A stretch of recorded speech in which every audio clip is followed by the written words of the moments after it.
Hello friend, पिछले lecture में अपने लोग क्रैमर्स रूल देखे थे, उसका एग्जाम्पल देखे थे और उसका कंडीशन भी देखे थे।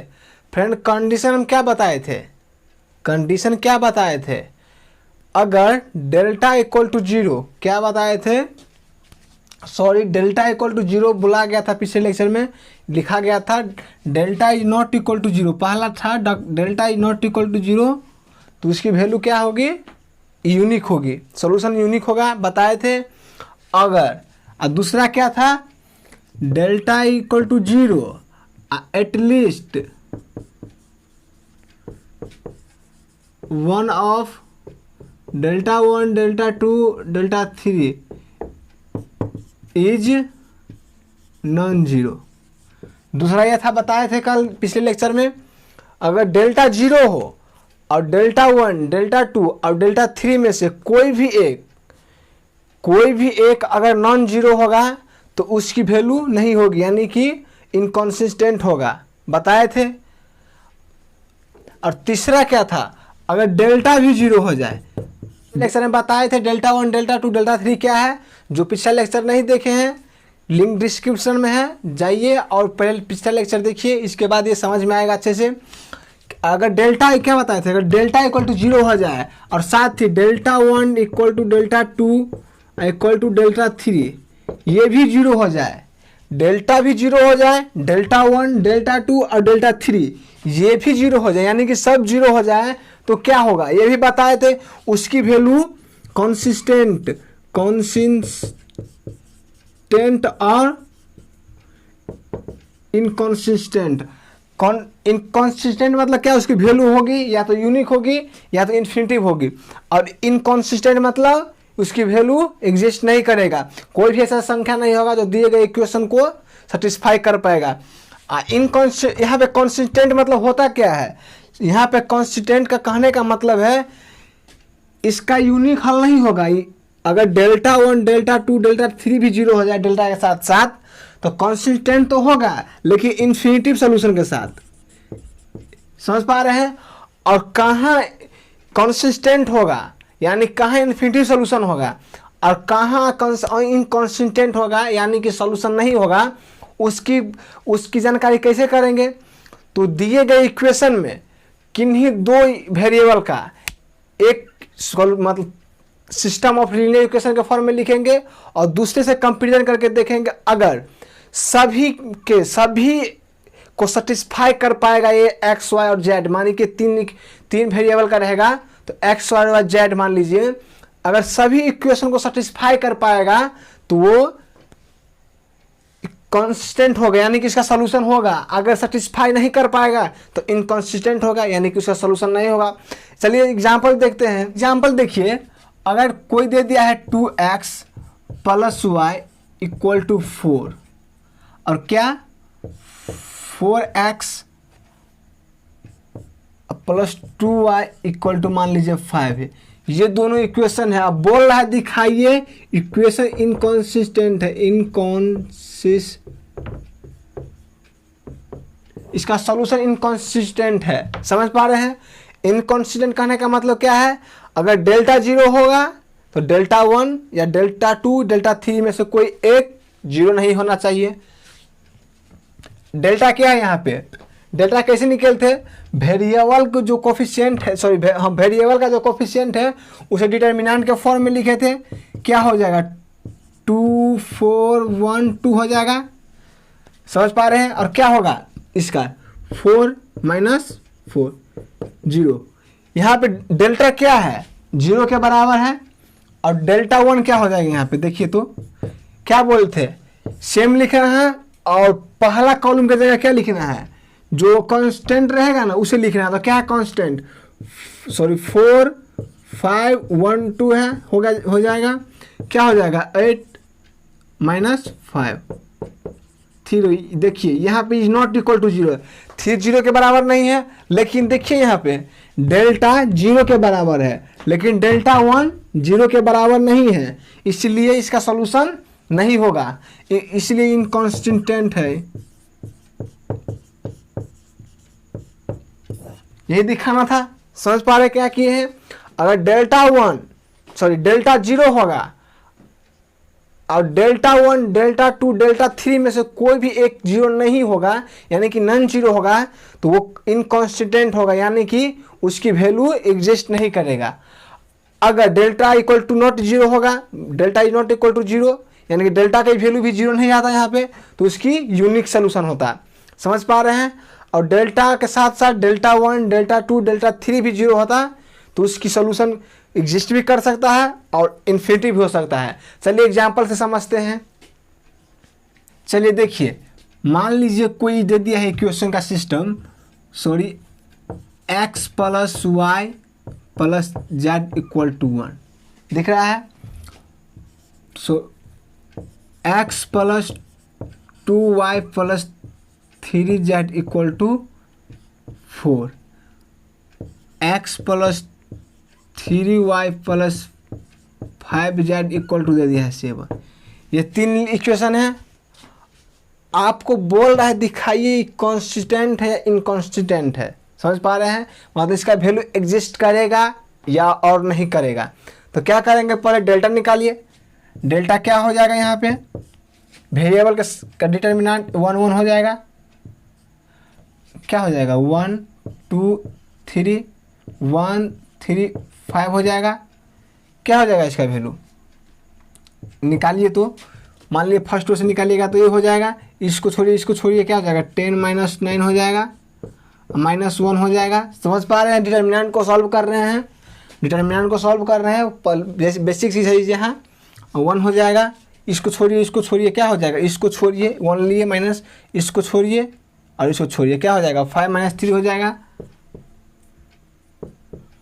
वैसे ही क्या हो जाएगा प्लस 1 है, इसको छोड़िए क्या हो जाएगा 3 माइनस 2 हो जाएगा। सॉल्व कीजिए इसको क्या होगा है, यहाँ पे 1 हो जाएगा माइनस 2 हो जाएगा और प्लस 1 हो जाएगा। यहाँ पे 1 प्लस 1 2 माइनस 2 कितना हो जाएगा 0 हो जाएगा। यहाँ पे डेल्टा की वैल्यू कितना आ गया 0। समझ पा रहे हैं? यहाँ डेल्टा की वैल्यू कितना आ गया 0। चलिए डेल्टा 1 देखते हैं। डेल्टा 1 क्या करना था, डेल्टा फर्स्ट कॉलम की जगह कांस्टेंट को लिख देना था 1 4 7 1 2 3 सेम उतार रहे हैं 3 5। समझ पा रहे हैं? क्या हो जाएगा 7 से ही हल कीजिए, क्या हो जाएगा 10 माइनस 9 हो जाएगा माइनस 1। इसको छोड़िए 20 माइनस 21 हो जाएगा प्लस 1 कीजिए। समझ पाए? डिटर्मिनेंट को सॉल्व कर रहे हैं। यहाँ पे 1 लीजिए, 1 ले लिए। यहाँ इसको छोड़िए 12 माइनस हो जाएगा। क्या होगा यहाँ पे 1 हो जाएगा माइनस 1 हो जाएगा, सॉरी प्लस 1 हो जाएगा और प्लस 1 है। 1 को माइनस 2 से मल्टीप्लाई कीजिएगा तो क्या हो जाएगा माइनस 2 हो जाएगा। यहाँ पे 2 माइनस 2 क्या हो गया 0। डेल्टा का भी 0, सॉरी डेल्टा का वैल्यू भी 0 आ गया, डेल्टा 1 का भी 0 आ गया। अब चलिए डेल्टा 2 का निकाल के देखते हैं क्या होगा। सेम लिखना है 1 1 1 4 7 1 3 5 सही है। क्या होगा 1 से लिखिए, क्या हो जाएगा, इसको छोड़िए हो जाएगा माइनस 1 कीजिए। समझ पा रहे हैं ना? डिटर्मिनेंट को सॉल्व कर रहे हैं और कुछ नहीं कर रहे हैं। इसको छोड़ दिए 1 को, इसको छोड़िए। समझ पा रहे हैं? 1 लिए तो इसको छोड़ दीजिए क्या हो जाएगा 5 माइनस 3 हो जाएगा। प्लस 1 कीजिए क्या हो जाएगा, इसको छोड़िए 7 माइनस 4 हो जाएगा। इसका सोल्यूशन क्या आ जाएगा माइनस 1 होगा माइनस और क्या यहाँ पे 2 होगा और प्लस 3 हो जाएगा। यहाँ पे माइनस 3 और 3 कितना हो जाएगा 0 हो गया। यहाँ पे देखिए डेल्टा का भी वैल्यू 0 आ रहा है, डेल्टा 1 का भी वैल्यू 0 आया और डेल्टा 2 का भी। और चलिए डेल्टा 3 की बात कर लेते हैं। डेल्टा 3 देख लेते हैं क्या आता है। डेल्टा 3 क्या हो जाएगा, क्या हो जाएगा 1 1 1 हो जाएगा, 1 2 3 हो जाएगा। और डेल्टा थ्री, चूँकि डेल्टा 3 लिख रहे हैं तो थर्ड कॉलम के जहाँ क्या लिखेंगे कांस्टेंट 1 4 7। ये पिछले लेक्चर में बता दिए थे डेल्टा 1 कैसे लेना है, डेल्टा 2 कैसे लेना है। तो यहाँ पे देखिए क्या हो जाएगा 1 लीजिए, इसको छोड़िए, इसको छोड़िए, 40 माइनस 12 माइनस 1, इसको छोड़िए, इसको छोड़िए, क्या हो जाएगा 7 माइनस 4, और क्या होगा प्लस 1 कीजिए, इसको छोड़िए, इसको छोड़िए, 3 माइनस 2 हो जाएगा। क्या हो जाएगा सॉल्यूशन प्लस 2 हो जाएगा, माइनस 3 हो जाएगा, और प्लस 1 हो जाएगा। यहाँ पे देखिए तो 2 प्लस 1 3 और माइनस 3 क्या हो जाएगा 0। यहाँ पे देखिए तो डेल्टा का वैल्यू भी 0 आया है, डेल्टा 1 का वैल्यू भी 0 आया है, डेल्टा 2 का वैल्यू भी 0 आया, डेल्टा 3 का भी वैल्यू 0 आया है। क्या कर सकते हैं, ये इसका वैल्यू एग्जिस्ट करेगा या नहीं, कर भी सकता है नहीं भी कर सकता है। चलिए देखते हैं कि मतलब किसी एक की दो वेरिएबल को लेके तीसरे इक्वेशन में डाल के देखते हैं सेटिस्फाई होता है, मतलब सोल्यूशन निकाल के देखते हैं तो इसका सोल्यूशन होगा, अन्यथा नहीं होगी। चलिए थोड़ा बोर्ड को साफ कर लेते हैं और आगे की बात करते हैं। चलिए यहाँ पे क्या आया है, delta equal to delta 1 equal to delta 2 equal to delta 3 0 आया है, यानी क्या हो सकता है सॉल्यूशन कंसिस्टेंट होगा,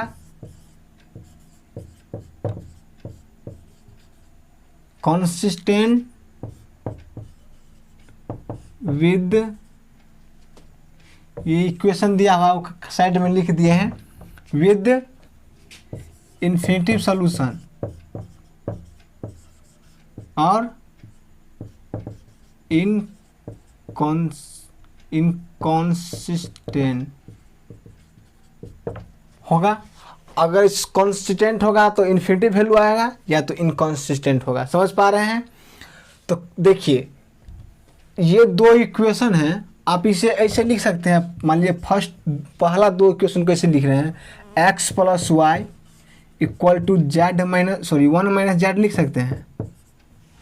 इस इक्वेशन के लिए इतना लिख सकते हैं ना, जेड को इस साइड ले गए। समझ पा रहे हैं? और क्या है, और दूसरा इक्वेशन क्या मान लीजिए, दूसरा इक्वेशन है क्या, वो x प्लस 2y, तो x प्लस 2y और फिर जेड को इस साइड ले गए। समझ पा रहे हैं? जेड वाला टर्म को इस साइड ले जा रहे हैं। अब यहाँ पे देखिए डेल्टा की वैल्यू क्या आता है, पहले क्या किए, डेल्टा 1 डेल्टा 2 और डेल्टा का मान निकाल लिए, और देखिए अगर 0 आ गया इसका वैल्यू कॉन्सिस्टेंट भी हो सकता है, इनकॉन्सिस्टेंट भी हो सकता है।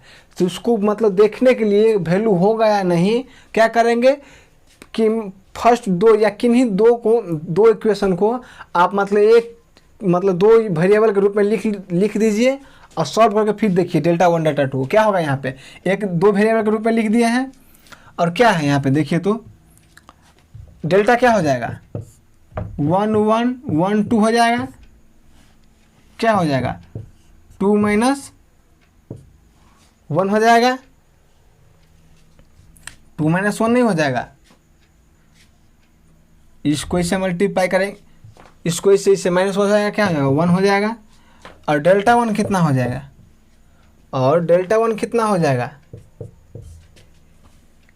1 माइनस जेड लिखिए, 4 माइनस 3 जेड लिखिए और 1 2 लिखिए।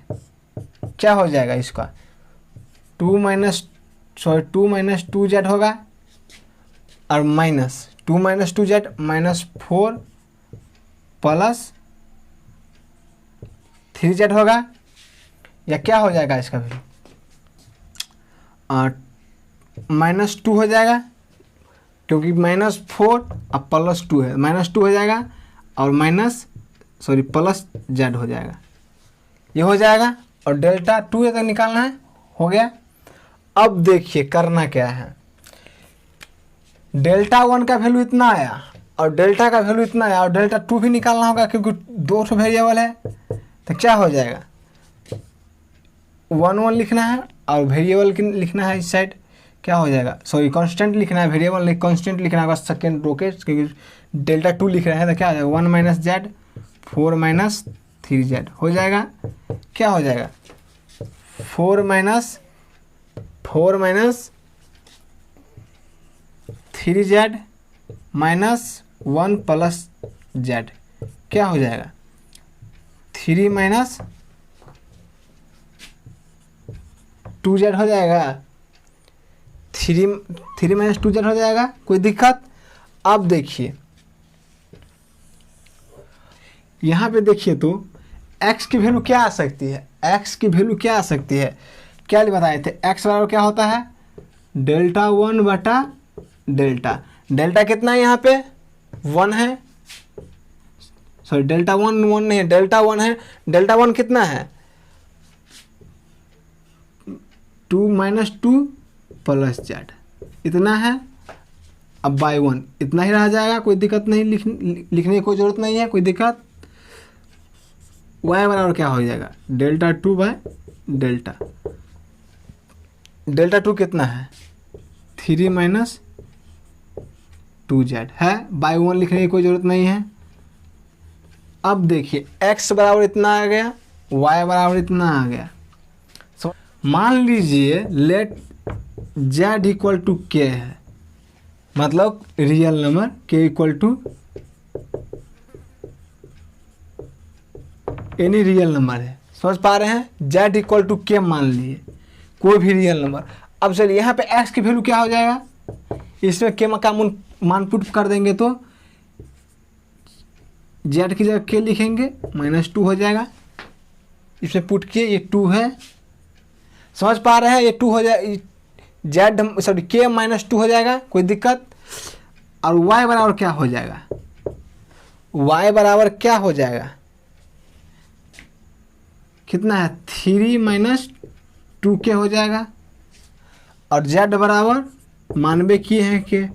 अब इसका मान देखिए तो इस समीकरण को सेटिस्फाई कर पाता है, k का सॉरी x का मान इतना, y का मान इतना और z का मान इतना रखने पर सभी समीकरण को सेटिस्फाई कर पाता है। देखिए तो मान लीजिए हम फर्स्ट में रख के देखते हैं, कितना है, x है, x कितना है, k माइनस टू है, प्लस y कितना है, थ्री माइनस टू के है और प्लस z है, इक्वल टू कितना है, वन आना चाहिए। देगा यहाँ पे देखिए के टू के माइनस टू के और ये क्या हो जाएगा, प्लस वन हो जाएगा। यहाँ पे ये से कैसे के कैंसिल हो जाएगा, टू के से टू के बच जाए कितना, वन। देखिए इसको इसके बराबर आ गया, यानी कि ये वैल्यू है x और y और z का जो इस समीकरण सबको सेटिस्फाई कर पाता है। k की जगह क्या होगा, कोई भी रियल नंबर आ सकता है, इन्फिनिटिव रियल नंबर आ सकता है, इसलिए इसका सोल्यूशन इन्फिनिटिव होगा। आई होप कि आप समझे होंगे कि अगर डेल्टा वन जीरो आ जाए, डेल्टा भी जीरो आ जाए, डेल्टा टू डेल्टा थ्री सभी जीरो आ जाए तो किस प्रकार से सोल्यूशन करना है, क्या कब कॉन्स्टेंट होगा, कौन इनकॉन्सिस्टेंट होगा। आई होप आप समझ गए होंगे। चलिए आगे बढ़ते हैं और कुछ टर्म है उसको जान लेते हैं। तो चलिए बोर्ड को थोड़ा साफ कर लेते हैं। चलिए पहला है पहला टर्म जान लीजिए है एक तो कॉन्सिस्टेंट, जो मतलब हम पहले से बोलते आ रहे हैं कॉन्सिस्टेंट इनकॉन्सिस्टेंट। चलिए देखते हैं क्या है कॉन्सिस्टेंट कहने का मतलब ये है एटलीस्ट वन सोल्यूशन, कम से कम एक सोल्यूशन होना चाहिए, या इन्फिनिटी भी हो सकता है, कोई दिक्कत नहीं, इन्फिनिटी भी होगा सोल्यूशन तो कंसिस्टेंट होगा, और यूनिक भी होगा, यूनिक भी रहेगा तो कंसिस्टेंट होगा। कम से कम एक सोल्यूशन होना चाहिए। और इनकंसिस्टेंट मतलब नहीं सोल्यूशन, कोई सोल्यूशन नहीं,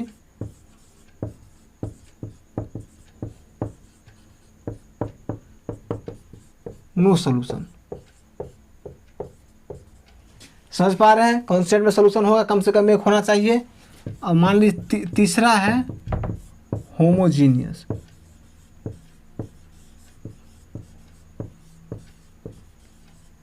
होमोजीनियस इक्वेशन किसे कहेंगे? होमोजीनियस इक्वेशन किसे कहेंगे? अगर किसी भी सिस्टम ऑफ इक्वेशन में अगर कांस्टेंट टर्म 0 आ जाए, जैसे देखिए 2x प्लस 2y प्लस मान लीजिए 3z इक्वल टू आपको दे दिया 0, समझ पा रहे हैं। और 4x plus y plus z मान लीजिए दे दिया है आपको 0, 3x plus 2y plus 5z equal to दे दिया है 0। यहाँ पे देखिए ये क्या है, d1 है, d2 d3 है, इसे रिप्रेजेंट करते हैं हम पहले से। d1 d2 3 है, क्या है ये कांस्टेंट टर्म है, कांस्टेंट टर्म है, यहाँ पे 0 है। अगर किसी भी सिस्टम इक्वेशन में कांस्टेंट टर्म सभी 0 आ जाए, सभी कांस्टेंट टर्म अगर 0 आ जाए तो होमोजीनियस होगा, समझ पा रहे हैं। होमोजीनियस का कोई सोल्यूशन हो या ना हो, लेकिन वन यूनिक होबे करे, एक होबे करेगा, यूनिक एटलीस्ट यूनिक सोल्यूशन। क्या होगा? 0 0 होगा। अब x की जगह वो 0 लिख दीजिए, y की जगह 0 लिख दीजिए, z की 0 लिख दीजिए, 0 आएगा। अगर कोई भी नहीं आएगा तो यूनिक सोल्यूशन होगा 0 0 0। अब क्यों? यहाँ पे देखिए x की जगह लिख दीजिए 0, क्या हो जाएगा? 4 से मल्टीप्लाई 0, y तो 0 हो जाएगा, z भी 0 लिख दीजिए, क्या 0 आ जाए। समझ पा रहे हैं? एक सोल्यूशन इसका होबे करेगा 0 0। और ऐसे ही है नॉन होमोजीनियस। नॉन होमोजीनियस में क्या होगा? ऐसे हेडिंग दे दीजिए नॉन होमोजीनियस।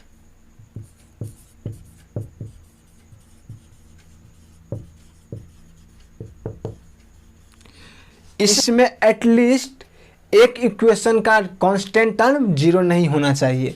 मान लीजिए यहीं पे देखिए, यहाँ पे दिखा रहे हैं, यहाँ पे इसे 0 है, ये सब 0 है, मान लीजिए यहाँ पे 2 दे दिया, तो क्या सेम एक्स वाई के वैल्यू रखने पर ये सेम आएगा? नहीं आ सकता है, क्योंकि यहाँ पे 0 आएगा, 0 का वैल्यू रखिएगा तो यहाँ पे भी 0 आएगा, लेकिन यहाँ पे 2 आना चाहिए। समझ पा रहे क्या कर रहे हैं? अगर 0 रखिएगा यहाँ पे वैल्यू, जो इस कोई भी वैल्यू रखिएगा तो देखिए आना क्या है, यहाँ पे 0 लाना है, यहाँ पे 0 आना है यहाँ पे, लेकिन यहाँ पे 2 लाना है।